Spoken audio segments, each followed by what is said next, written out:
क्या हाल है दोस्तों? कैसे हैं आप सब? आज दोस्तों हम एक नई शुरुआत करने जा रहे हैं, कंपनीज एक्ट की शुरुआत। सब जानते हैं कंपनीज एक्ट 1956 अब खत्म हो चुका है। नया एक्ट आ गया है, कंपनीज एक्ट 2013, राइट।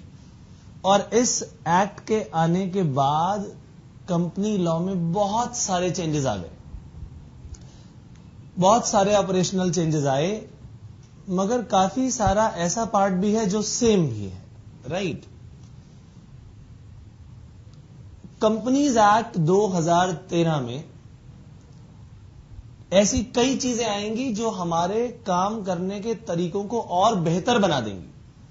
यानी ये नया एक्ट आपके लिए बेहतरी का समय लेकर आया है।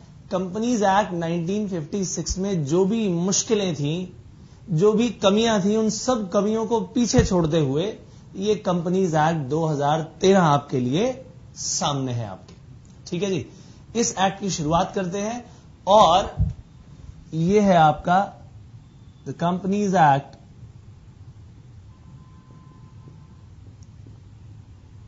2013। ठीक है जी, आइए बेसिक चीजों को ध्यान करें, जिन चीजों के बारे में आपने पिछली क्लासेस में भी पढ़ा हुआ है। जैसे कि कंपनी क्या है, बचपन से पढ़ते आ रहे हैं, कॉमर्स के बचपन से 11th 12th में आपने इसके बारे में पढ़ा कि कंपनी क्या होती है, और कुछ चीजें आपको याद भी होंगी और कुछ चीजें नहीं भी होंगी, मान लिया। बट जो बेसिक कुछ चीजें आपको वहां कराई गई वो आज भी काम की है। ठीक है, मैं कुछ बात करने जा रहा हूं, बड़े ध्यान से सुनिएगा कि कंपनी जब बनाई जाती है तो मकसद क्या होता है। हमने फॉर्म्स ऑफ ऑर्गेनाइजेशन के बारे में पहले भी सीखा हुआ है। कोई एक पर्सन सोल प्रोप्राइटरशिप चलाता है। सोल प्रोप्राइटरशिप में वो लिमिटेड कैपिटल लगा पाता है, कम लोग हैं उसके साथ, अकेला वो मालिक है, प्रॉफिट भी अकेला, रिस्क भी उसी का। लेकिन जैसे जैसे बिजनेस बढ़ता है उसे लगता है और लोगों की और कैपिटल की जरूरत है, हो सकता है वो और पार्टनर्स ढूंढ ले। ठीक बात है कि नहीं? पार्टनर्स आ जाएंगे भाई, पार्टनर आएंगे तो मालिक ऐड होगा, प्रॉफिट बढ़ेगा, रिस्क बढ़ेगा, कैपिटल लेकिन बढ़ेगी, प्रॉफिट और बढ़ सकते हैं। ठीक है कि नहीं? तो सोल प्रोप्राइटर से पार्टनरशिप की तरफ आपने और बड़ा बिजनेस करना है तो भाई आप सोचोगे क्यों ना कंपनी बना ली जाए। ठीक बात है कि नहीं? कंपनी प्राइवेट पब्लिक हो सकती है। ठीक है कि नहीं? बड़ा बिजनेस करना है, प्राइवेट कंपनी बना ली, और बड़ा बिजनेस करना है, पब्लिक से पैसा उठाना है, ह्यूज मनी चाहिए, तो भाई पब्लिक कंपनी बना ली। कुछ ऐसे ही ख्वाब लेकर एक सोल प्रोप्राइटर जिसका शूज का बिजनेस था। किसका बिजनेस था? उसका बिजनेस था दोस्तों शूज का। कुछ ऐसे ही ख्वाब लेकर उसने कहा, यार मैं आज इस कंपनी का अकेला, इस प्रोप्राइटरशिप का अकेला मालिक हूं, इस बिजनेस का अकेला मालिक हूं। अब इस पर्टिकुलर बिजनेस में जितना भी प्रॉफिट आ रहा है वो सारा का सारा प्रॉफिट मेरा है भाई, सीधी सीधी बात है। रिस्क भी मेरा है। ठीक बात है या नहीं? रिस्क भी मेरा और प्रॉफिट भी मेरा। तो क्यों ना मैं अपने इस पर्टिकुलर बिजनेस को थोड़ा सा और बढ़ा लूं, उसने सोचा। और इस बिजनेस के मालिक ने अब यह तय कर लिया कि वो अपनी सोल प्रोप्राइटरशिप के इस बिजनेस को कंपनी में कन्वर्ट करेगा। कंपनी में अब भाई इस सोल प्रोप्राइटर का नाम था मिस्टर सैलोमन। क्या नाम था? Mister Salomon. अब सैलोमन ने सोचा, भाई मेरे इस बिजनेस में मेरे इस बिजनेस की बैलेंस शीट में तो भाई एसेट्स भी हैं, कैपिटल भी है, लायबिलिटी भी है, ठीक है या नहीं? इस बैलेंस शीट में उसके पास लायबिलिटीज भी हैं, कुछ एसेट्स भी हैं, उसकी कैपिटल भी होगी, जाहिर सी बात है। कुछ उसके क्रेडिटर्स रहे होंगे, उसके एसेट्स रहे होंगे लाइक बिल्डिंग, मशीनरी, ठीक है जी, लाइक बिल्डिंग, मशीनरी, स्टॉक, ऐसे बहुत सारे एसेट्स रहे होंगे भाई। यानी इसका बिजनेस भी अपने लेवल पर चल रहा था। अब जब सोल प्रोप्राइटरशिप की बात करूं तो इसका मतलब क्या है? बिजनेस और बिजनेस का मालिक देखा जाए तो एक ही है, there is no difference at all. मैं अकाउंटिंग के नजरिए से बात नहीं कर रहा। अकाउंटिंग करते वक्त तो हम ये प्रिज्यूम करते हैं कि बिजनेस और बिजनेस का मालिक अलग है, and we always make accounts from the point of view of the business and not from the point of view of the businessman. ये बातें बिल्कुल ठीक है, लेकिन प्रैक्टिकली देखा जाए, लॉ के हिसाब से देखा जाए तो भाई इसका बिजनेस जो है, इन दोनों में और इसके मालिक में कोई अंतर तो नहीं है ना, both are one and the same. क्या ये बात ठीक है? नहीं, दोनों सेम थे। लेकिन अब क्योंकि सैलोमन चाहता है कि भाई कोई ना कोई कंपनी बनाई जाए, और उसने सोचा कि मैं एक पब्लिक कंपनी बना लेता हूं। कैसी कंपनी बना लेता हूं? Public company. बड़ा बिजनेस करने का ख्वाब है भैया, ज्यादा प्रॉफिट कमाने की सोच थी उसकी। अब पब्लिक कंपनी अगर उसने बनानी है, हम सब जानते हैं कि पब्लिक कंपनी को बनाने के लिए मिनिमम कितने लोग चाहिए? मिनिमम 7 मेंबर्स की जरूरत होती है। क्या ये बात ठीक है या नहीं? सबसे पहले तो मेंबर्स आने चाहिए, और 7 मेंबर्स की जरूरत। किस्मत का कितना धनी देखो ये कि इसके 7 मेंबर्स इसके घर से ही निकल आए। 7 के 7 मेंबर्स इसके घर से निकल आए। वो कैसे निकले? एक तो ये खुद, एक तो भाई मिस्टर सैलोमन, एक मेंबर इसकी वाइफ बन गई, एक इसकी डॉटर बन गई मेंबर, और 4 थे इसके बेटे। 7 मेंबर भैया घर से ही निकल आए, और इन मिनिमम 7 मेंबर्स को लेकर के उसने क्या किया? उसने अपनी कंपनी बना डाली। कंपनी को बनाने के लिए आप ये जानते हैं कि आपको 2 मेजर डॉक्यूमेंट्स बनाने पड़ते हैं, और उस कंपनी का रजिस्ट्रार के पास जाकर रजिस्ट्रेशन कराना पड़ता है, ठीक है ना? वही पुरानी बात है। तो पब्लिक कंपनी का जब इसने रजिस्ट्रेशन कराया, ठीक है जी, उसमें 7 मेंबर्स ने साइन किए, मेमोरेंडम ऑफ एसोसिएशन बनाया गया। आने वाले समय में इसकी और डिटेल में बातचीत होगी, ये क्या होते हैं, हालांकि आप ये बातें कुछ ना कुछ पढ़ चुके हैं। फिर एक आर्टिकल्स ऑफ एसोसिएशन बनाया होगा, ठीक है ना? मेमोरेंडम के अंदर कुछ क्लॉजेज होते हैं, एओए यानी आर्टिकल्स ऑफ एसोसिएशन के अंदर कुछ रूल्स एंड रेगुलेशंस होते हैं, सब बना लिए और कंपनी का रजिस्ट्रेशन करा लिया। कंपनी का नाम रखा सैलोमन एंड कंपनी लिमिटेड। क्या नाम रखा? Salomon and company limited. अब भैया ये कंपनी बनाई तो गई, इसमें पैसा भी लगाएंगे कौन?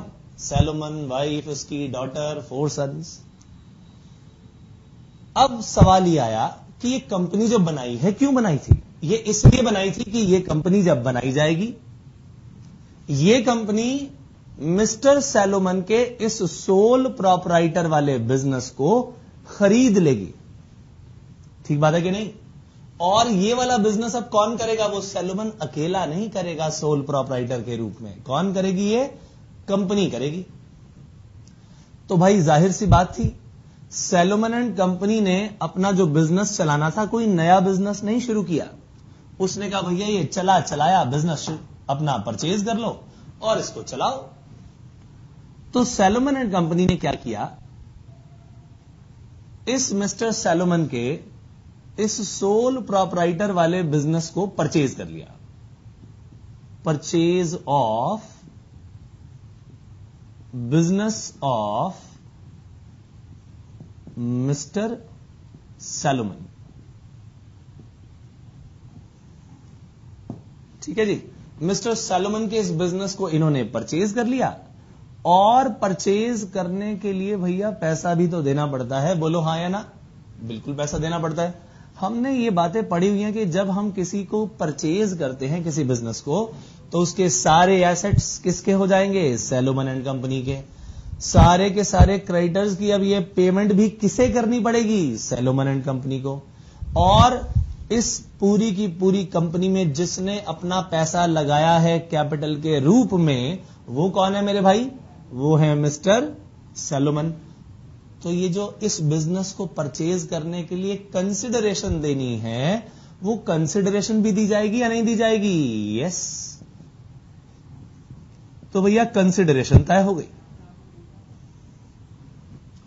सोचा ये कि हमने जो इसको कंसिडरेशन पे करनी है वो कैसे करें और कितनी करें।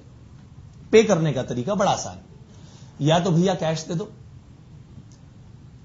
या इसे कहो हम तुम्हें अपनी ही कंपनी के शेयर्स दे देंगे।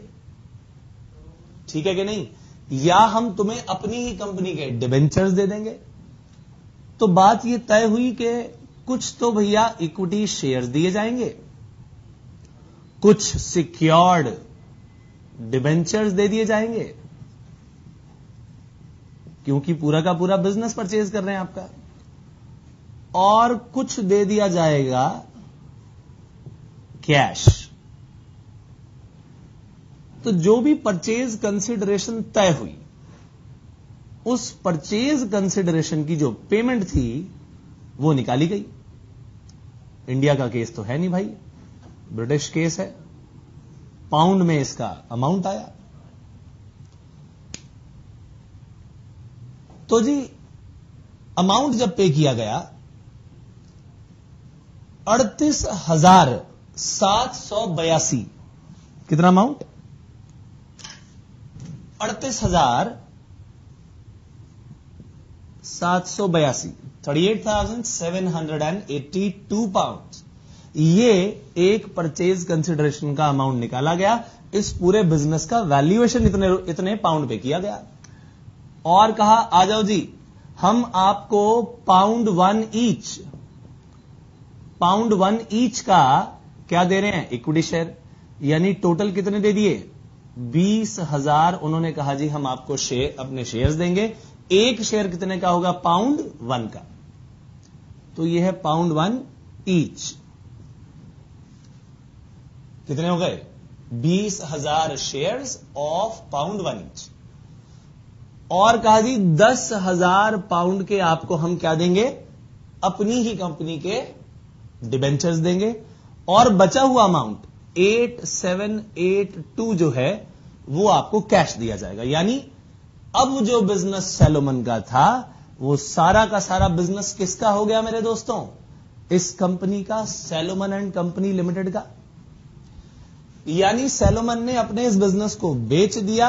अब सैलोमन की एंटिटी, सैलोमन का राइट जो इस बिजनेस पर था वो खत्म हो गया। अब वो सारा का सारा राइट किसका आ गया दोस्तों? सैलोमन एंड कंपनी लिमिटेड का। ठीक है जी। यानी ये सारे के सारे एसेट्स इसके, लायबिलिटीज इसकी। बिजनेस को रन भी कौन करेगा? Salomon and company limited. यानी इस बिजनेस की न्यू ओनर कौन बन गई? New owner of business, new owner of business अब ये बन गई है सैलोमन एंड कंपनी लिमिटेड। क्या ये बात समझ में आ गई?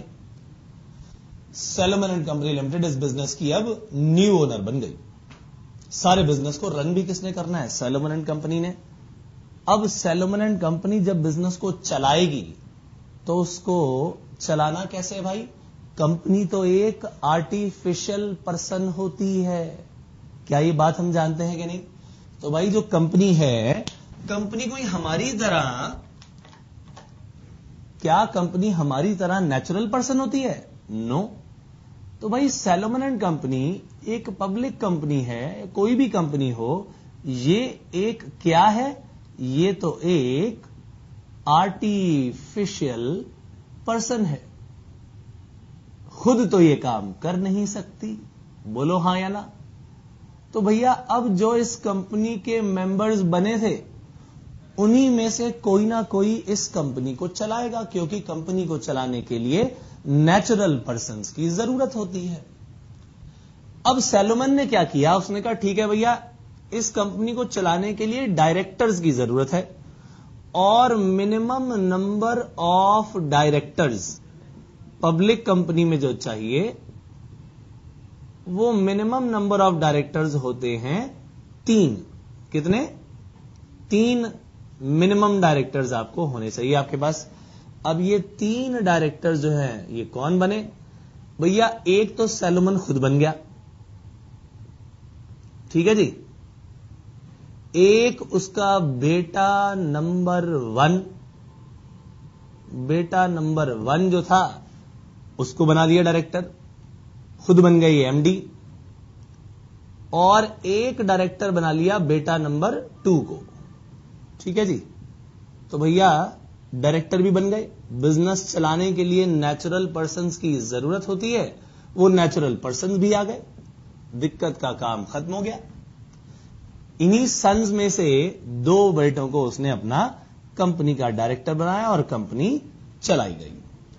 बिजनेस चलने लगा, लेकिन पता क्या लगा भैया कि अब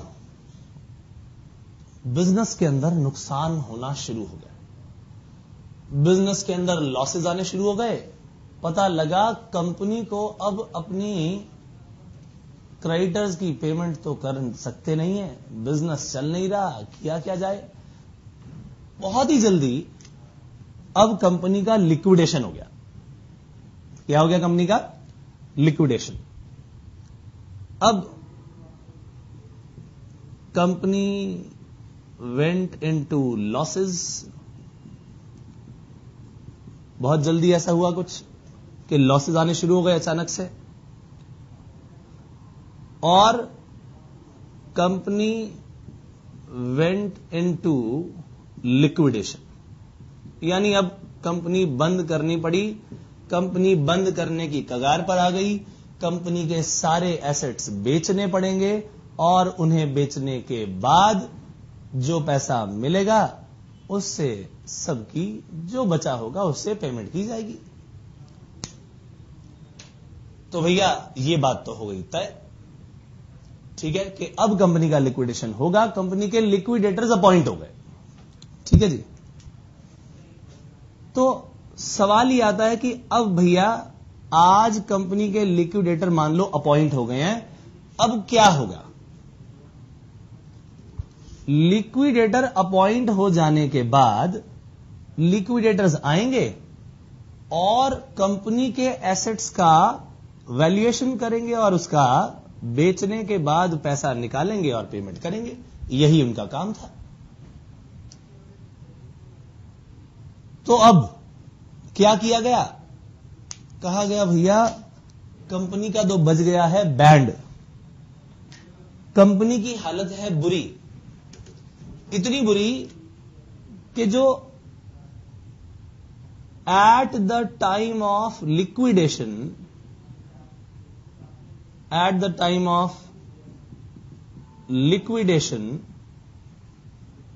जो एसेट्स की वैल्यू आई, एसेट्स की जो वैल्यू निकली, वो पता लगा भैया एसेट्स की वैल्यू सिर्फ और सिर्फ £6050 निकल के आई। कि भैया इतने एसेट बचे हैं, बस और कुछ नहीं बचा इस कंपनी में, सोच लो, जो करना है देख लो। तो अब किया क्या जाए भाई?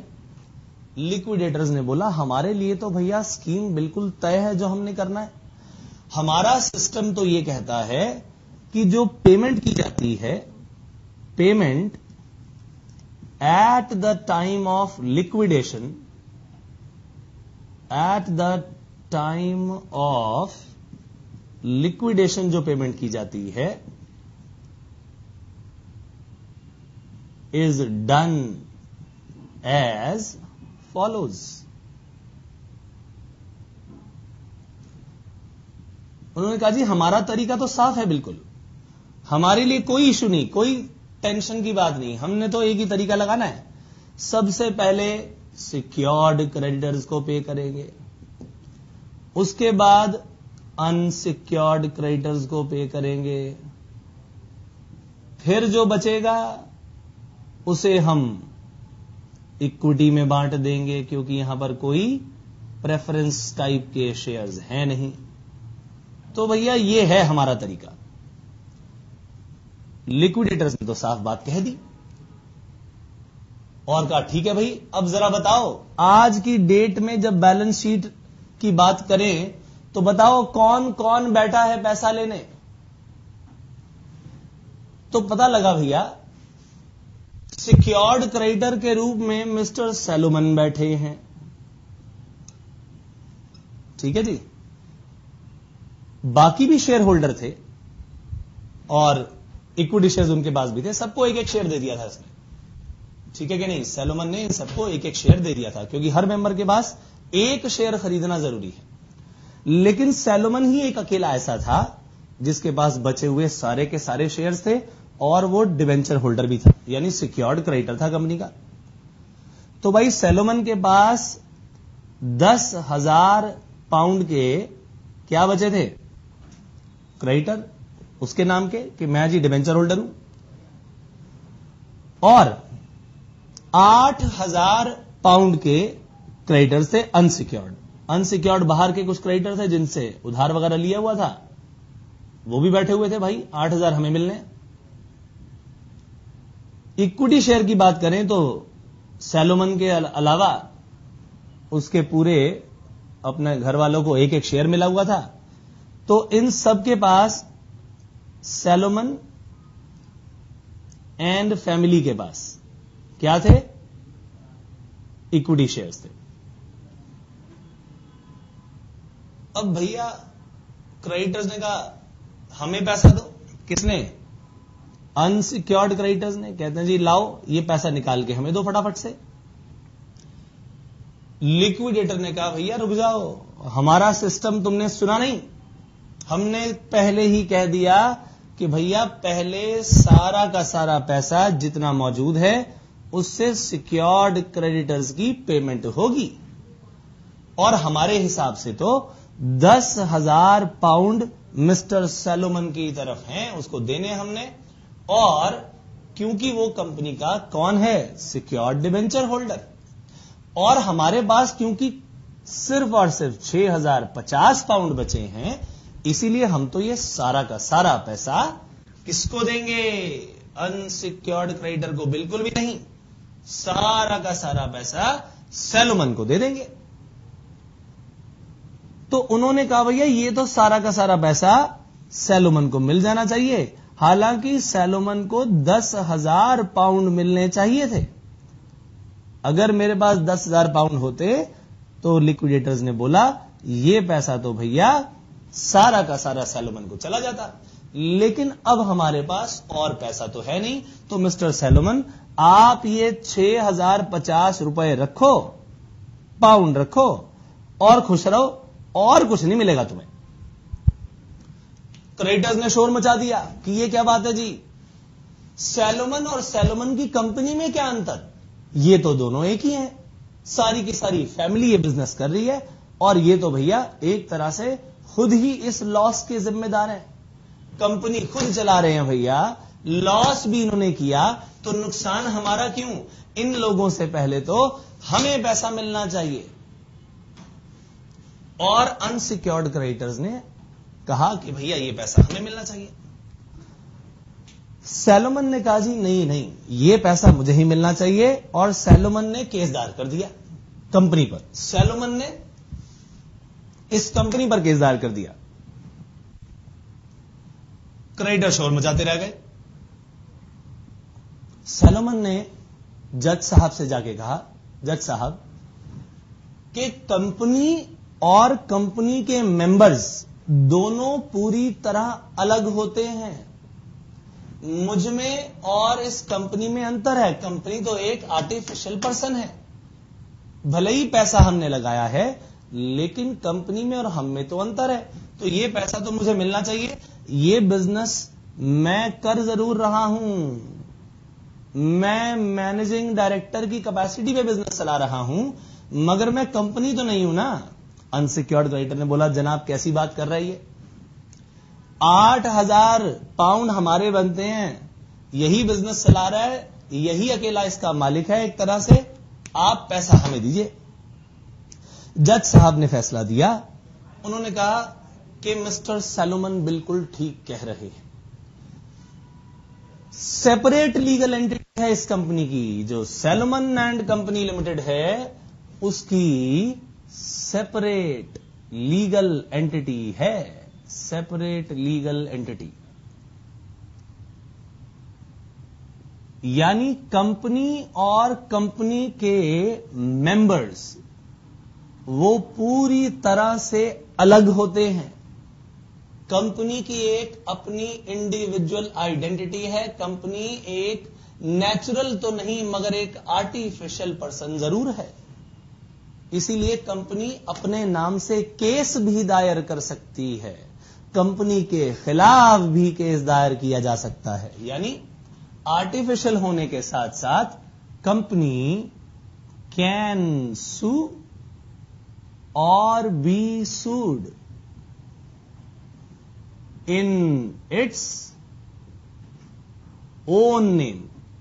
तो उन्होंने कहा भैया सबसे पहली तो यह बात सुन लो कि कंपनी के खिलाफ केस दायर भी कर सकते हैं।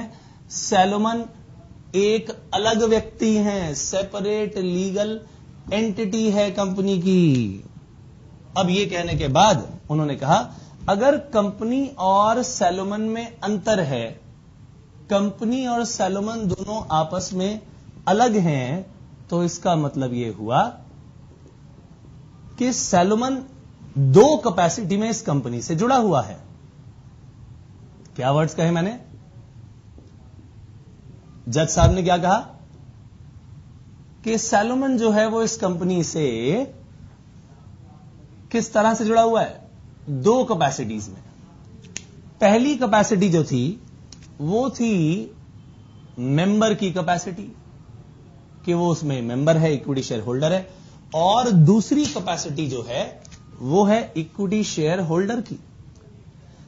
अब इन दोनों के जो लिक्विडेशन के पेमेंट के सारे सिस्टम्स हैं, उसके अकॉर्डिंगली तो पहले पेमेंट सिक्योर्ड क्रेडिटर को होनी चाहिए, और सैलोमन एंड कंपनी लिमिटेड की जिम्मेदारी बनती है कि वो सारा का सारा पैसा, क्योंकि वो कम पैसा अवेलेबल है, सारा पैसा किसको दे? सिक्योर्ड क्रेडिटर को। अनसिक्योर्ड क्रेडिटर ने पूछा जज साहब जरा मुझे यह बताइए कि मान लो कि ये 6,050 ना होता, ये अमाउंट 16,050 पाउंड होता। अब ये कहानी मैं अपने आप बना रहा हूं, ठीक है जी। मान लो क्रेडिटर ये बोलते हैं कि जज साहब ठीक है, समझ गए जी हम कि ये पैसा सैलोमन को ही मिलना चाहिए। मान लो ये 16,050 होता तो क्या होता? सैलोमन खड़ा हो जाए, मान लो वो कहे जी होता क्या, पहले मेरे 10,000 मिलते, फिर 6,050 में इक्विटी के बेसिस पर ले लेता। बताइए क्या ऐसा होता? बिल्कुल भी नहीं, क्योंकि लिक्विडेशन का तरीका देख लो। अगर ये फॉर एग्जाम्पल 16,050 पाउंड होते तो 10,000 पाउंड पहले सैलोमन को मिलते, किस कैपेसिटी में? क्रेडिटर की कैपेसिटी में, और बचे हुए 6,050 किसे मिल जाते? अनसिक्योर्ड क्रेडिटर्स को मिल जाते। क्या ये बात समझ में आई? तो भैया सीधी सीधी कहानी है, उस समय इस इक्विटी शेयर के बेसिस पर सैलोमन को एक भी पैसा नहीं मिलता। क्या ये बात क्लियर हुई? तो इस पूरे के पूरे एग्जाम्पल में हमने सीखा क्या है, आइए देखें। मैं पूरी कहानी दोबारा से आपके सामने पेश करने जा रहा हूं। पॉइंट वाइज सैलोमन कौन था? एक सोल प्रोपराइटर था। बिजनेस उसका सोल प्रोपराइटर का था। किस चीज का बिजनेस था उसका? शूज का बिजनेस था। ठीक है जी। उसने क्या सोचा कि मैं अपने इस बिजनेस को, कोई ना कोई तो बैलेंस शीट रही होगी उसकी, कोई ना कोई तो एसेट रहे होंगे। उसने सोचा कि मैं अपने इन एसेट्स को, अपने इस बिजनेस को बेच देता हूं। किसे? एक कंपनी को बेच देता हूं। तो उन्होंने अपने सारे के सारे बिजनेस को क्या किया? बेच दिया। किसको? एक नई कंपनी बनाकर। अब कंपनी एक सेपरेट लीगल एंटिटी होती है। उन्होंने क्या किया? एक पब्लिक कंपनी का रजिस्ट्रेशन कराया। क्या क्या किया उसमें? एमओए बनाया, एओए बनाया, मिनिमम मेंबर्स को लेकर आ गए। मिनिमम मेंबर्स के बाद उन्होंने अब ये कह दिया कि भैया नया ओनर इस बिजनेस का कौन हो गया? सैलोमन एंड कंपनी लिमिटेड इसकी नई ओनर हो गई। अब उसको चलाने के लिए कौन चाहिए? मिनिमम नंबर ऑफ डायरेक्टर्स चाहिए। 3 मिनिमम नंबर ऑफ डायरेक्टर्स होते हैं। ठीक है जी। वही उसने तीनों अपने घर से ही बना लिए। फिर पता लगा जी कंपनी को तो लॉस होना शुरू हो गया, कंपनी का लिक्विडेशन हो गया। ठीक है जी। इस दौरान एक काम हमने किया नहीं, जब पेमेंट कर रहे थे तो पेमेंट की बात लिखी नहीं।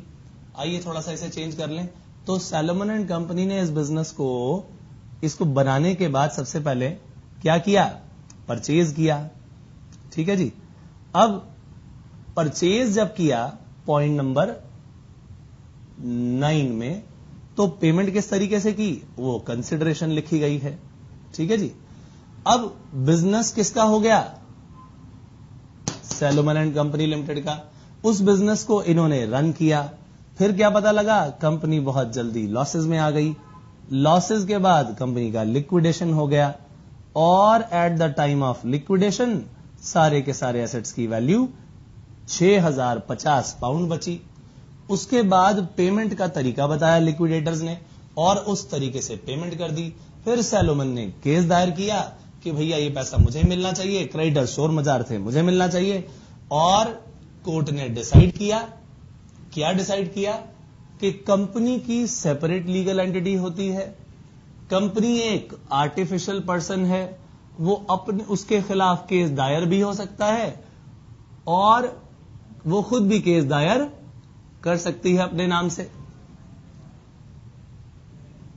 तो इस पूरे के पूरे कॉन्सेप्ट में हमने सीखा कि what is separate legal entity, और ये केस था दोस्तों Salomon and Salomon company limited, Salomon versus Salomon and company limited का केस।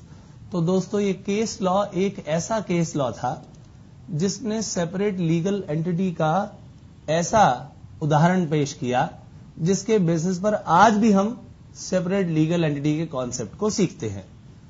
तो पहला केस लॉ हो गया दोस्तों, ये मेरा है आज का case law number 1, Salomon versus Salomon and company limited. ठीक है जी। तो दोस्तों आप इसे नोट करिए, बेहतरीन एग्जाम्पल था इसका। मैंने आपके लिए पॉइंट्स भी लिख दिए हैं जिसके बेसिस पर आप सीरियल नंबरिंग कर पाएंगे। Is that clear? इसको नोट करिए, बेहतरीन एग्जाम्पल। क्वेश्चन नंबर 1 जो आपको दिया गया है वो सेपरेट लीगल एंटिटी का ही दिया गया है, आप देख सकते हैं अपने नोट्स में। तो जी सेपरेट लीगल एंटिटी के बारे में जो मैंने आपके सामने यहां बातें कही वो सेम यहां लिखी हैं। As it is Salomon versus Salomon and company का केस आपके सामने है। ठीक है, मैं उसके बिगिनिंग का पैराग्राफ पढ़ने जा रहा हूं, प्लीज अपने नोट्स में देखिए। A company is a separate legal entity and an artificial person known by its name, and upon registration the association of person becomes a body corporate। अब ये body corporate यानी एक ऐसी बॉडी, एक ऐसी कॉर्पोरेट बॉडी जो कि registered है, आर्टिफिशियल नेचर की है, by the name contained in its memorandum of association। तो भैया एमओए के अंदर एक नेम क्लॉज होता है। कौन सा क्लॉज होता है? Name clause. उस नेम क्लॉज के अंदर कंपनी का नाम लिखा जाएगा। कौन सा नाम? ये वाला। एक और क्लॉज होता है, हालांकि इसके बारे में और डिटेल में डिस्कशन करेंगे, लेकिन जहां जहां पॉइंट बताता जाऊं दिमाग में डालते जाइए। एक और पॉइंट होता है जिसे हम कहते हैं सब्सक्राइबर्स क्लॉज, यानी एसोसिएशन क्लॉज। क्या बोलते हैं? Association clause.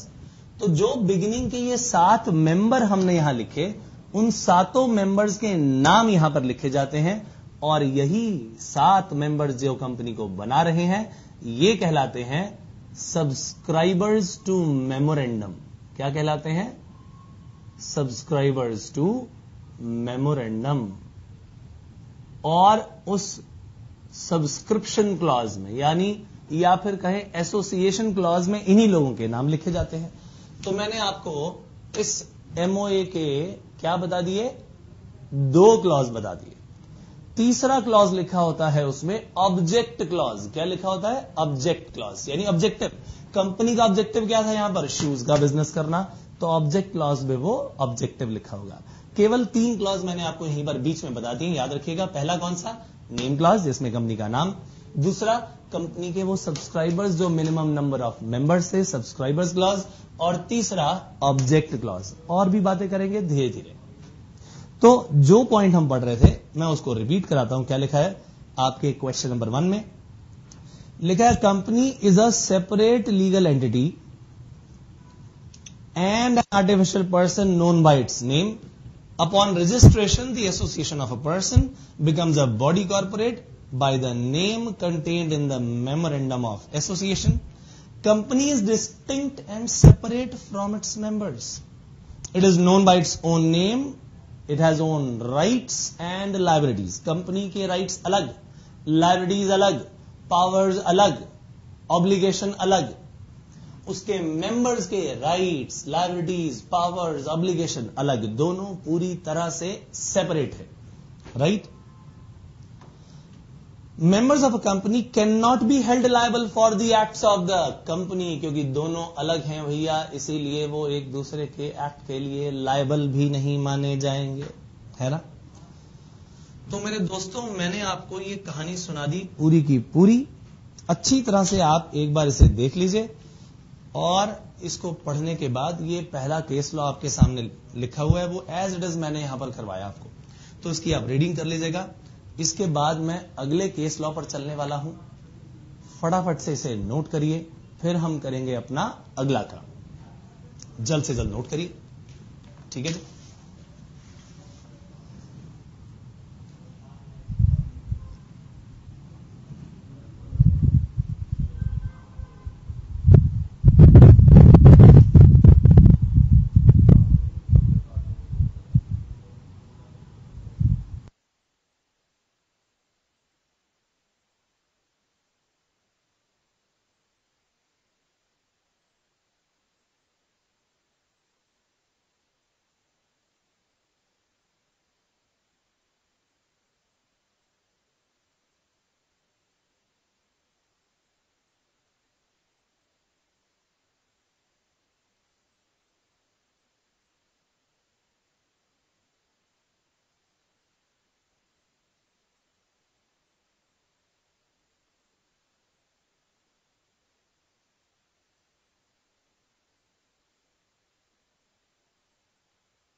चला जाए दोस्तों आगे, कर लिया नोट? तो जी सेपरेट लीगल एंटिटी को अगर हमने समझना है तो कुछ और चीजें देखनी पड़ेंगी। ऐसा एक और केस हुआ जिसने सेपरेट लीगल एंटिटी के मैजिक को, इसके चार्म को बता दिया लोगों को कि भैया कंपनी की सेपरेट लीगल एंटिटी है और उसके मेंबर्स पूरी तरह से अलग हैं। केस था ली वर्सेस ली एयर फार्मिंग लिमिटेड का। ठीक है जी, ली वर्सेस ली एयर फार्मिंग लिमिटेड। केस पुराना है बहुत, लेकिन मैं आपको बता दूं कि आज भी उन केसेस की वैल्यू है।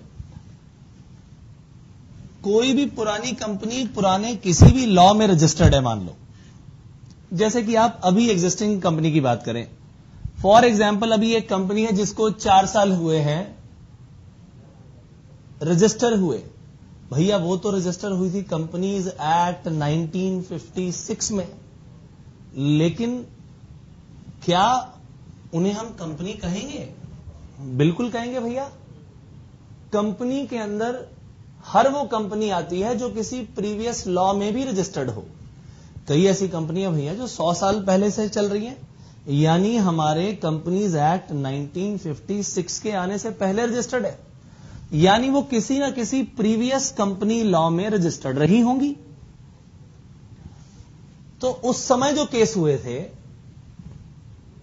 और कुछ ऐसे मुद्दों पर, ऐसे पॉइंट्स पर केस हुए जिनकी वैलिडिटी आज भी है, तो हम उनको आज भी कंसिडर करेंगे और आने वाले समय तक करेंगे। ठीक है, तो इसका मतलब जब कंपनी की डेफिनेशन आएगी ना, तो वो लिखेंगे company registered under this act as well as previous companies acts. ठीक है, तो मैं फिर एक बार आपके सामने नया केस लेकर आता हूं। ठीक है, एक थे मिस्टर ली। अब मेजॉरिटी शेयर होल्डर, मतलब ऑलमोस्ट ऑल शेयर्स इसी के पास थे। क्या वर्ड्स कहे मैंने? मेजॉरिटी शेयर होल्डर थे, ऑलमोस्ट ऑल शेयर्स इसी के पास थे।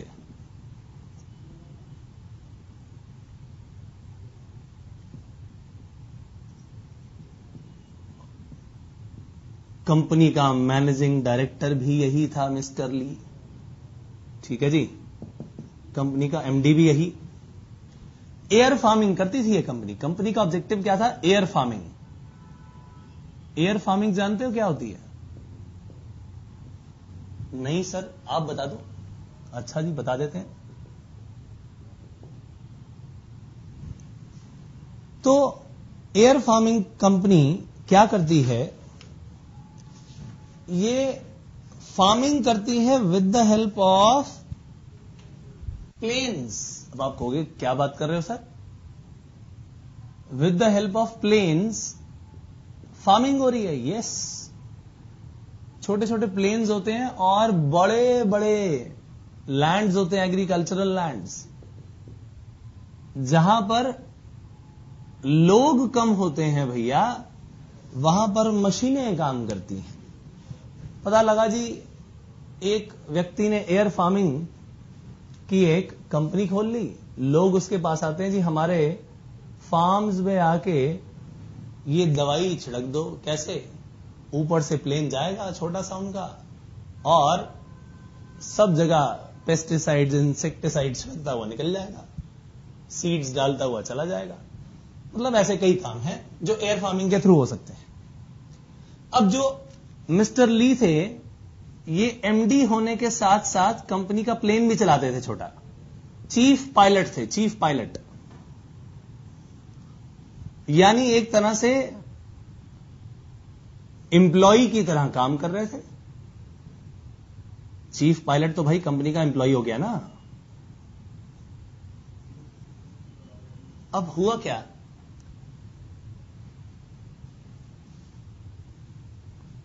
पता लगा एक बहुत बढ़िया कॉन्ट्रैक्ट इन्हें मिल गया।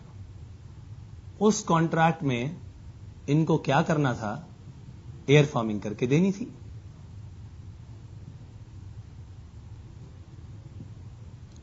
अब ये हमारे, ये कहना, ये मत कहना मछली लग रही है सर, जैसा बना है मान लो कि ये प्लेन है, ठीक है ना, कुछ रह गया, डिजाइन बना लेते हैं इसका थोड़ा सा। तो जी पता लगा कि इसके अंदर ये मिस्टर ली बैठे हुए हैं और इसका हो गया क्रैश।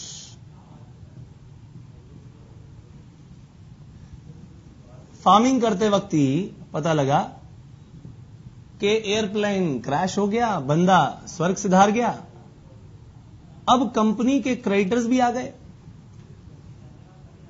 कंपनी के और लोग भी आए, वर्कर्स थे।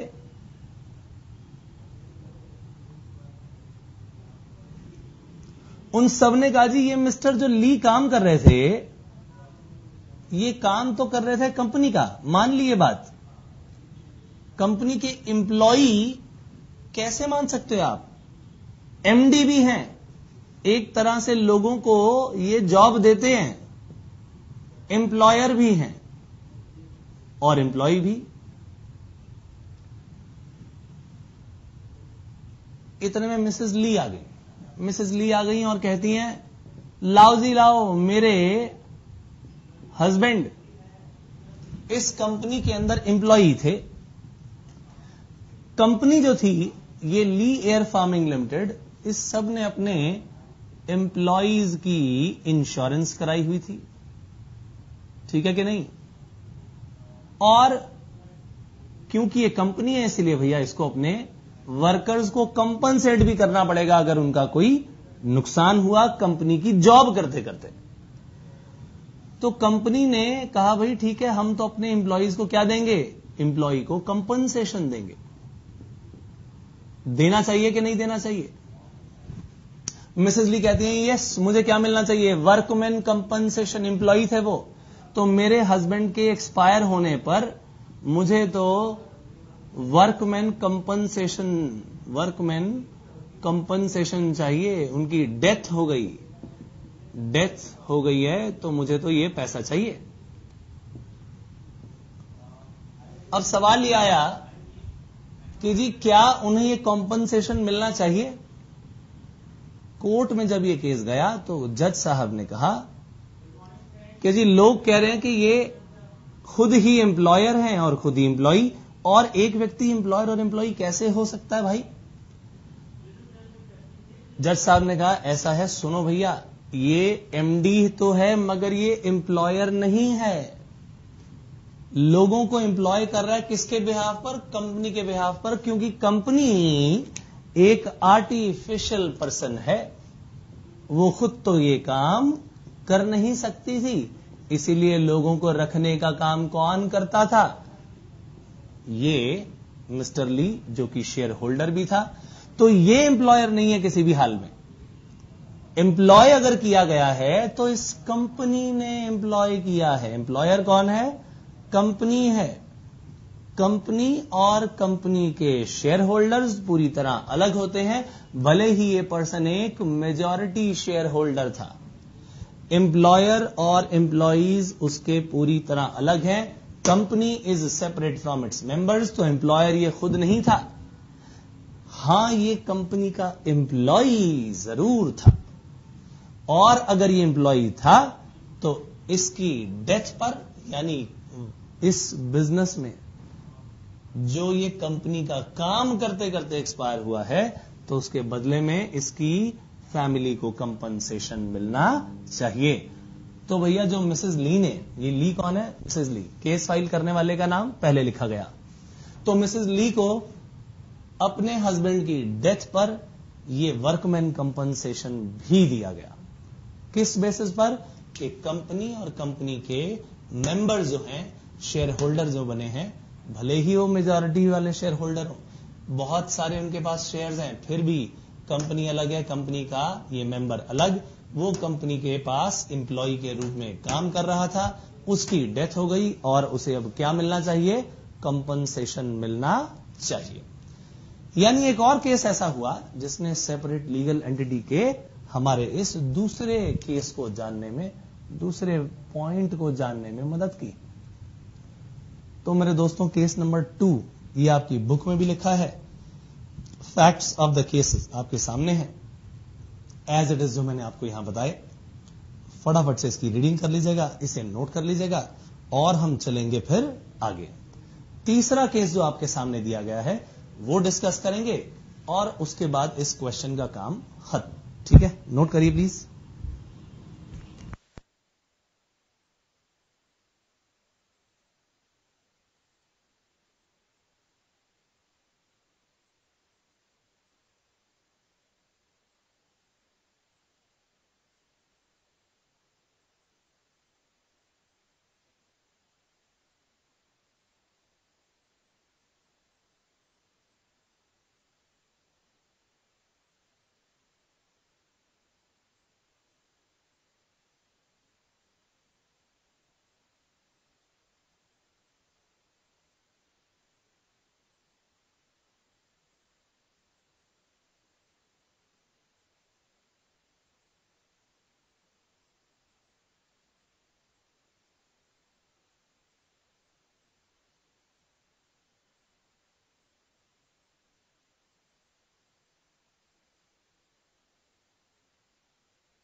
चला जाए जी आगे। केस नंबर 3 बहुत ही बढ़िया केस, इसने भी सेपरेट लीगल एंटिटी के इस कॉन्सेप्ट को अच्छी तरह जानने में हमारी मदद की और अब आप जानेंगे तो आपकी भी मदद होगी। आइए तीसरा केस देखा जाए। ठीक है जी, तो अब एक थी मिसेस गुजदार।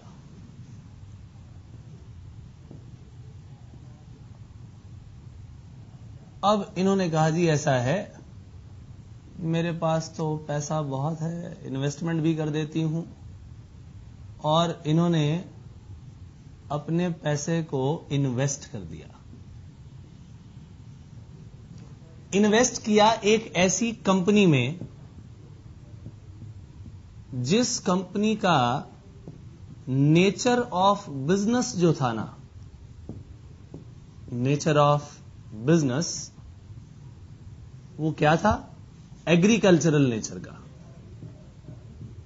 किस नेचर का था? Agricultural nature. तो भैया जो इनकम आती थी वो भी कैसी आती थी? इस बिजनेस से जो इनकम आई वो इनकम भी कैसी थी? एग्रीकल्चरल नेचर की।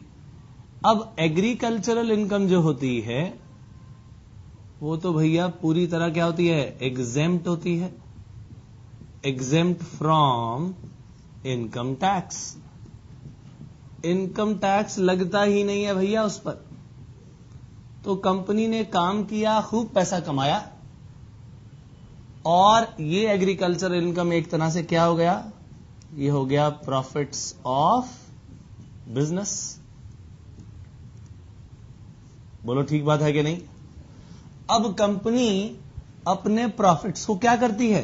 प्रॉफिट्स ऑफ बिजनेस को डिस्ट्रीब्यूट करती है। प्रॉफिट्स ऑफ बिजनेस का डिस्ट्रीब्यूशन करती है किसमें? Among its share holders. क्या ये बात ठीक है कि नहीं? अपने शेयर होल्डर्स में वो क्या करती है? शेयर होल्डर्स में इन प्रॉफिट्स का डिस्ट्रीब्यूशन करती है। तो कंपनी ने जब शेयर होल्डर का डिस्ट्रीब्यूशन किया तो इस प्रॉफिट का डिस्ट्रीब्यूशन जब होता है, क्या बोलते हैं हम इसे? डिविडेंड। क्या बोलते हैं? डिविडेंड। अब ये जो इन्वेस्टमेंट किया किसने किया? शेयर्स ने किया। तो भैया डिविडेंड भी किसको मिला? मिसेस गुजदार को मिला। जाहिर सी बात थी, मिसेस गुजदार के पास जब डिविडेंड का पैसा आया तो इन्होंने उस इनकम पर कोई टैक्स नहीं दिया। और कमिश्नर ऑफ इनकम टैक्स से तक बात चली गई कि जी ये मैं पैसा नहीं दूंगी। मिसेस गुजदार कहती है मैं क्यों पैसा दूं, ये तो मेरी फ्री की इनकम होनी चाहिए। पुराने समय में डिविडेंड पर भी टैक्स लगता था। आज की डेट में इंडियन कंपनी से रिसीव किए गए डिविडेंड पर टैक्स नहीं लगता, लेकिन पुराने समय में लगता था। ठीक है जी। तो उसने कहा जी ऐसा है कि ये डिविडेंड जो मिला है ये किस इनकम पर मिला है? एग्रीकल्चरल नेचर की इनकम। इस इनकम को हम एग्जेम्प्ट फ्रॉम टैक्स कहते हैं, और वही इनकम तो मुझे मिली है, उसी इनकम को तो मुझे दिया गया, तो ये इनकम भी क्या होनी चाहिए? Exempt from tax. तो भैया मैं तो इस इनकम पर टैक्स नहीं दूंगी। बहुत पुराना केस है ये। तो Mrs गुजदार refused to pay tax on dividend income। मैं इस पुराने केस की बात जो बता रहा हूं आपको, उस समय डिविडेंड टैक्स फ्री इनकम नहीं हुआ करती थी। ठीक है, उस टाइम की बात है। तो इन्होंने मना कर दिया और केस चला गया कोर्ट के पास। इन्होंने कहा जी ऐसा है, मैं तो ये पैसा दूंगी नहीं, जो करना है कर लो और रीजन सुन लो मुझसे। तो नाम क्या था? बच्चा एफ गुजदार। और केस फाइल कर दिया इन्होंने किसके खिलाफ? कमिश्नर ऑफ इनकम टैक्स के खिलाफ, कि इन्होंने जी मुझसे टैक्स ले लिया है।